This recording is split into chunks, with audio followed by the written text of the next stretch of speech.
सुप्रभात छात्रों।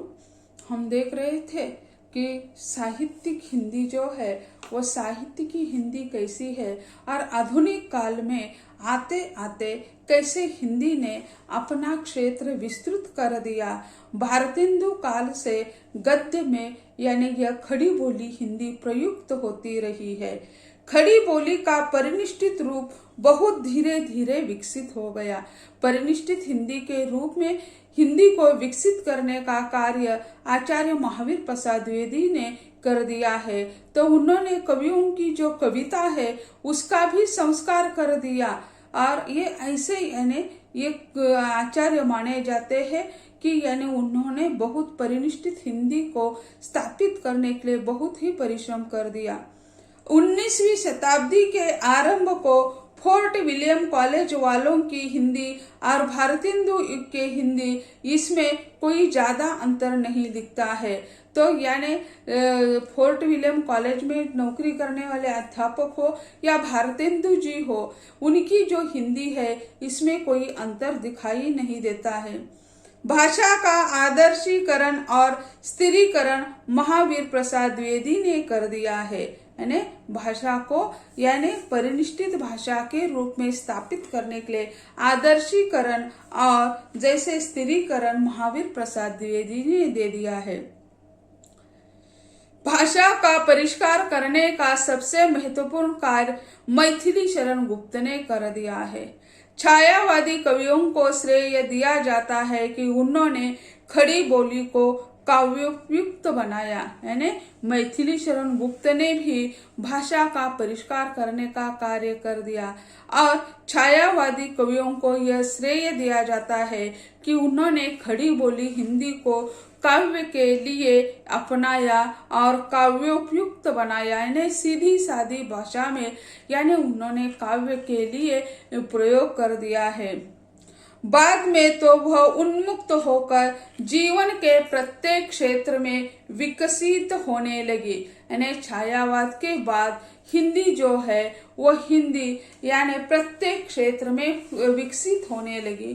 खड़ी बोली को परिनिष्ठित रूप देने में नागरिक प्रचारिणी सभा, हिंदी साहित्य सम्मेलन और विश्वविद्यालय के हिंदी विभागों के अध्यापकों का बहुत ही सहयोग रहा है।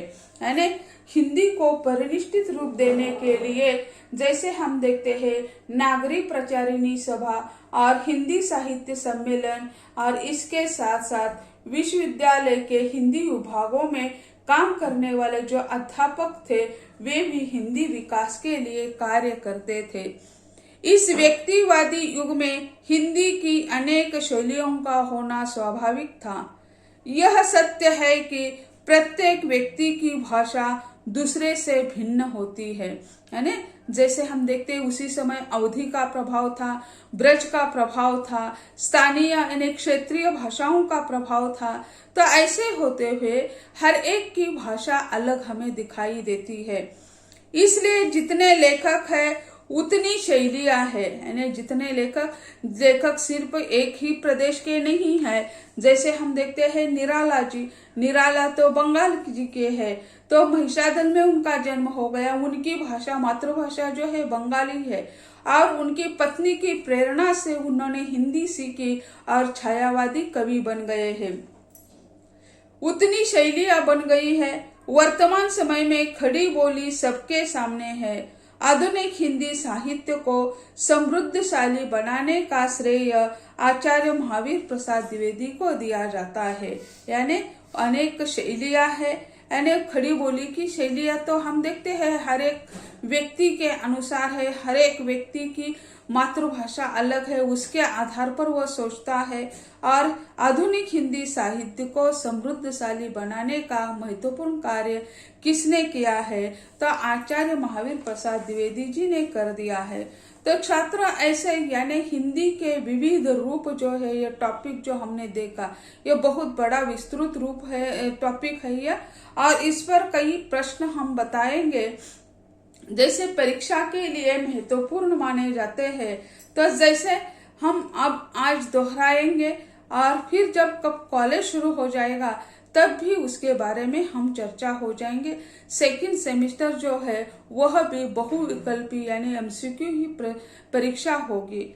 तो पहला प्रश्न जो है, हिंदी की लिपि डैश डैश है।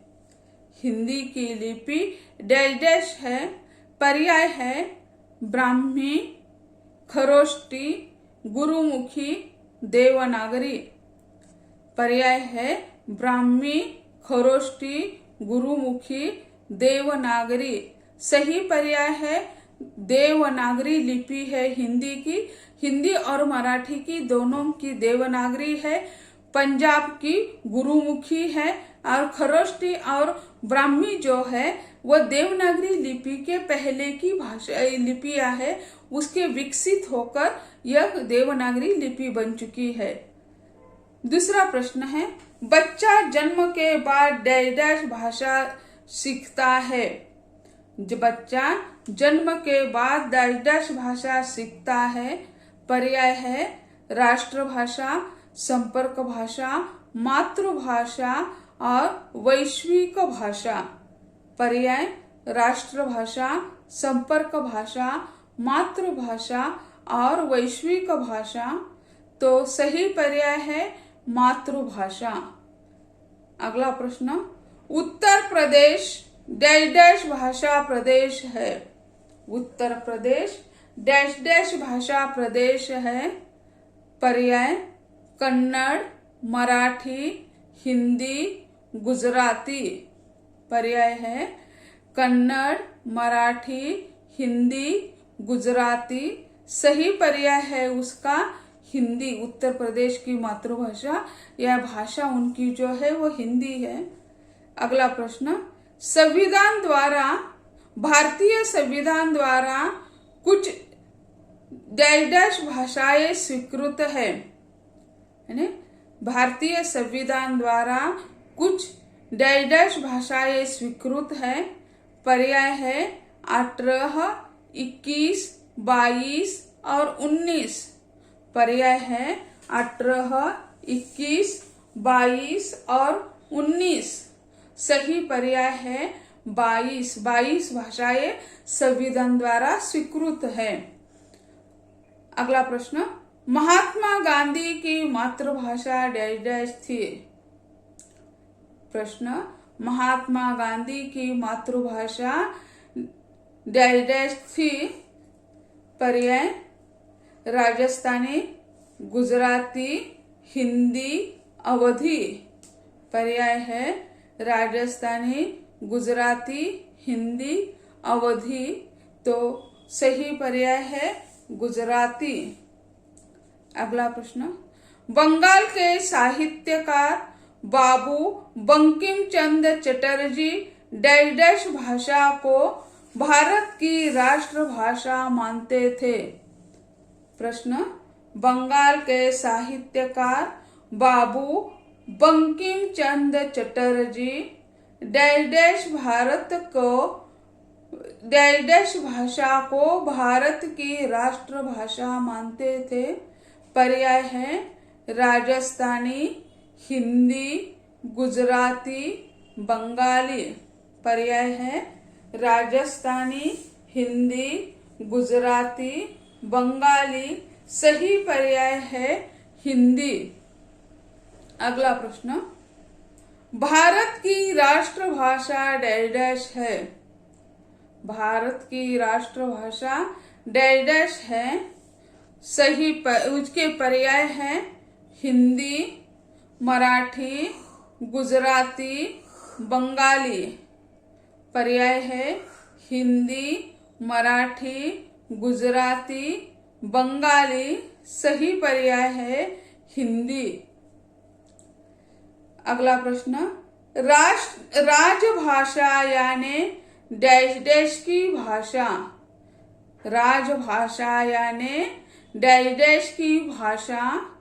पर्याय है जनता की, राजनीतियों की, राजा अथवा शासक की या अंतिम पर्याय है अधिकारियों की। पर्याय देखो, जनता की, राजनीतियों की, राजा अथवा शासक की, अधिकारियों की। सही पर्याय है राजा अथवा शासक की।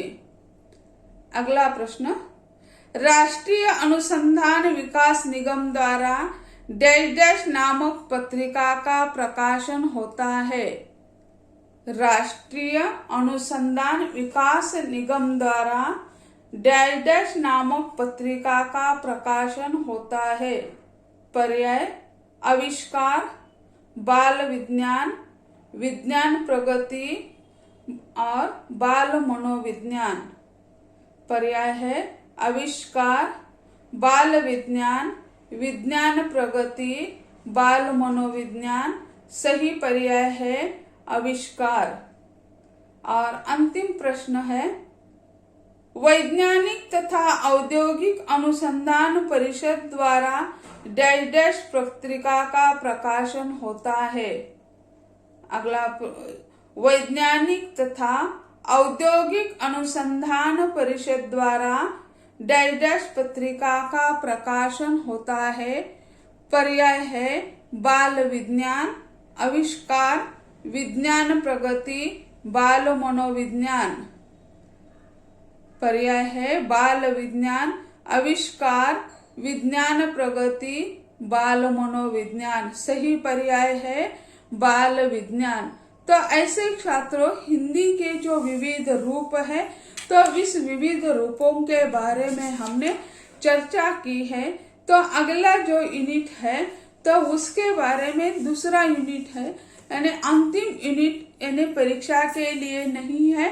तो दूसरा यूनिट जो है वह है पत्राचार। यानी पत्राचार यानी जैसे हम कहते हैं ना हिंदी में खत लिखना, लेकिन यह खत किस प्रकार से लिखना यह महत्वपूर्ण है।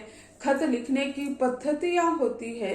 तो यानी यह फर्स्ट ईयर में हमने जैसे कंपलसरी हिंदी है, तो उसमें यह टॉपिक महत्वपूर्ण रखने का उद्देश्य यही है कि यानी छात्रों को खत कितने प्रकार के होते हैं। आज मोबाइल की वजह से खत लिखने की नौबत आती ही नहीं है, लेकिन पहले क्या था, यानी जिसके पास अगर टेलीफोन हो तो टेलीफोन के द्वारा फोन करता था। लेकिन उसके पहले, टेलीफोन आने के पहले, यानी संदेश के लिए एक दूसरों से संपर्क स्थापित करने के लिए सिर्फ एक ही माध्यम था, और वह है पत्र लिखना। अगर कोई इमरजेंसी है, द्रुत गति से कोई भेजना है संदेश, तो उसके लिए टेलीग्राम का प्रयोग किया जाता था, यानी तार, यानी टेलीग्राम। आज का जो टेलीग्राम ऐप है वो उसका शायद अगली पीढ़ी होगी, लेकिन टेलीग्राम के द्वारा वह लोग अपना संदेश, यानी बहुत कम शब्दों में वो होता था, यानी संदेश देना यही होता था। बाकी जानकारी उसमें लिखी नहीं जाती थी और उसके आधार पर उसका मूल्यांकन होता था। तो ऐसे ही यानी जो पहले संवाद स्थापित करने के लिए पहले पत्र के सिवा यह कोई परंपरा नहीं थी। पत्र लिखने की पद्धति के पहले संदेशवाहक यह काम करते थे। संदेशवाहक पैदल चला जाए या घोड़े से चला जाए, चलता चला जाए, यानी ये चलने का एक ही साधन था और उसके द्वारा संदेश देने का काम किया जाता था। तो ऐसे संदेश देना, यानी यह पत्र यानी क्या है? पत्र यानी संवाद स्थापित करना, एक दूसरों के साथ यानी संवाद स्थापित करना, यानी वह संवाद यानी स्थापित करने के अलग अलग तरीके होते हैं। आज जैसे हम वर्चुअल संवाद स्थापित कर रहे हैं, दिल्ली में हो या विदेशों में हो, हम एक दूसरों के सामने व्हाट्सएप कॉल के द्वारा या आभासी माध्यमों के द्वारा, जैसे आजकल मीटिंग होती रहे, समारोह होते जा रहे हैं। पिछले साल से कोरोना महामारी के कारण इस डिजिटल माध्यम से हम इतने चिपक गए हैं, तो आगे आने वाले समय में शायद उससे हमारा छुटकारा हो जाएगा क्या, ये सवाल मन में पैदा होता है। यानी 2-2 घंटे की दिन भर का समारोह हो, वो यानी गूगल मीट हो या अलग अलग जो ऐप उसके ऐप है, उसके माध्यम से यह यानी समारोह चलते हैं। हमें वहाँ यानी उपस्थित होने की आवश्यकता नहीं है। फिजिकल हम वर्चुअल माध्यम से जुड़ जाते हैं, सुन सकते हैं। तो ऐसे जो है संवाद यह मनुष्य के लिए अत्यंत महत्वपूर्ण है। तो संवाद स्थापित करने की कला आजकल नए नए आयाम आ चुके हैं, लेकिन संवाद अत्यंत महत्वपूर्ण माना जाता है। तो छात्रों, अगले लेक्चर में हम पत्र के उद्देश्य जो है उसके बारे में हम चर्चा करेंगे। आज यही कहते हैं, धन्यवाद।